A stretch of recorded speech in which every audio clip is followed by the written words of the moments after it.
പറഞ്ഞോളൂ.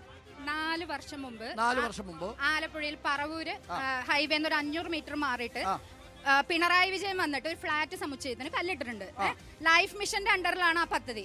ഇന്ന് അവിടെ പുല്ല് കിളർത്ത് കിടക്കുക. ദൈനംദിന ചെലവുകൾ പോലും കാശില്ലാത്തവര് എങ്ങനെയാണ് ആ പണി കംപ്ലീറ്റ് ചെയ്യാൻ പോകുന്നത്? സപ്ലൈകോ പോയ സാധനങ്ങളില്ല, ഹോസ്പിറ്റലിൽ പോയി കഴിഞ്ഞാൽ മരുന്നില്ല, സപ്ലൈകോ പോയ സാധനമില്ല, ഹോസ്പിറ്റലിൽ പോയി കഴിഞ്ഞാൽ മരുന്നില്ല. സാധാരണ ജനങ്ങൾക്ക് തല ചായക്കാനായിട്ട് വീട് പോലും കൊടുക്കാൻ കഴിവില്ലാത്ത ഇവര് എന്ത് അടിസ്ഥാനത്തിലാണ് വോട്ടും ചോദിച്ചു ജയിപ്പിക്കുന്നു പറയുന്നത്? ഇതിലൊക്കെ കേരളത്തിന് കേന്ദ്രം പൈസ കൊടുക്കാത്ത ഇതിലൊക്കെ കേരളം കേന്ദ്രം പൈസ കൊടുക്കാത്ത പറഞ്ഞോ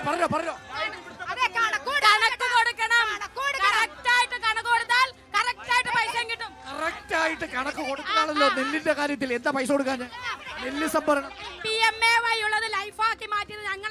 നെല്ല് സംഭരണത്തിന്റെ കാര്യത്തിൽ 1500 കോടി രൂപയുടെ കൃത്യം കണക്ക് കൊടുക്കാൻ ഞാൻ എന്ത് കണക്ക് കടമല്ല, അത് വേറെ, ഇത് ലൈഫിന്റെ വീട് 850 കോടി രൂപ ഇന്നലെ കൊടുത്തു.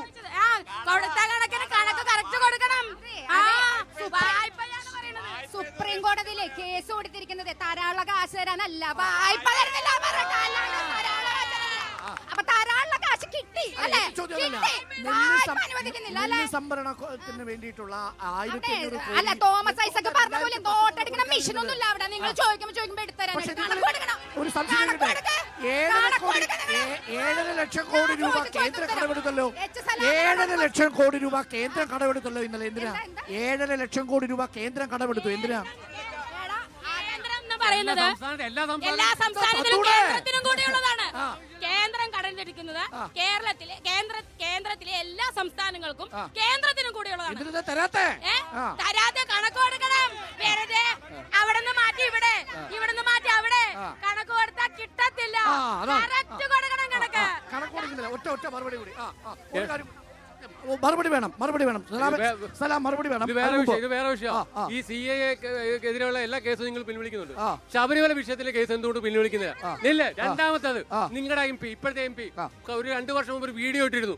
ഞാൻ കോടിയേരി ബാലകൃഷ്ണൻ ഒരു ഫോൺ ചെയ്താൽ ലക്ഷക്കണക്കിന് യുവതിയുവാക്കൾ കയറ്റുന്നു, ശബരിമല കയറ്റുന്നു. അതിൽ നിങ്ങൾ ഇപ്പോൾ ഓർത്തിരിക്കുന്നു. അദ്ദേഹം വിശദീകരിച്ചായിരുന്നു. അല്ല, അതിലേക്ക് പോലും അത് അദ്ദേഹം വിശദീകരിച്ചു. സലാം, നേരത്തെ ഇദ്ദേഹം ചോദിച്ച ചോദ്യം ഉണ്ടല്ലോ. സപ്ലൈകോ പോയ സാധനമില്ല, ആശുപത്രി പോയാൽ മരുന്നില്ല, ലൈഫ് മിഷന്റെ കാര്യത്തിൽ പല സ്ഥലങ്ങളിലും വീടില്ല, പുല്ല് കിളിർത്തി കിടക്കുന്നു. എങ്ങനെ വോട്ട് ചെയ്യും LDF-ന്? മറുപടി ആണെങ്കിലും ഇടയ്ക്കിടയ്ക്ക് അവിടെ പോകണം. സപ്ലൈകോയിലും ആവശ്യം ഇടയ്ക്കിടയ്ക്ക് പോകണം, സാധനം വാങ്ങാൻ പോകണം. അപ്പൊ അത് കിട്ടും.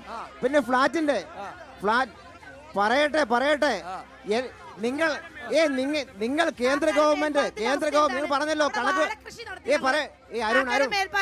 അങ്ങനെ നോക്കാനാണെങ്കിൽ ഇവർ വികസനം കൊണ്ടുവന്നെന്ന് പറയുന്നത്. വികസനം എന്ന് പറയുന്നത് കറണ്ട് ചാർജ് കൂട്ടി, വാട്ടർ ബില്ല് കൂട്ടി, ആശുപത്രി ചെന്ന മരുന്നില്ല, അവിടെ ചെന്ന് ഇപ്പൊ ഹെൽത്ത് കാർഡും എടുക്കത്തില്ല. പൊതിച്ചോറ് കൊടുത്താൽ മതി എന്നാ പറയുന്നത്. അറ്റാക്ക് വന്നാലും എന്തുകൊണ്ട് വന്നാലും പൊതിച്ചോറ് കൊടുത്താൽ മനുഷ്യന്റെ അസുഖം മാറുക. ഇവര് കുറെ പൊതിച്ചോറും കെട്ടിക്കൊണ്ട് പോകും. അവിടെ ചെന്ന് പൊതിച്ചോറ് കൊടുത്താൽ ശരി, പൊതിച്ചോറ് കൊടുത്ത ഒരു നേരത്തെ വിശപ്പ് മാറുമായിരിക്കും, മരുന്ന് കൊടുത്താൽ അസുഖം മാറും.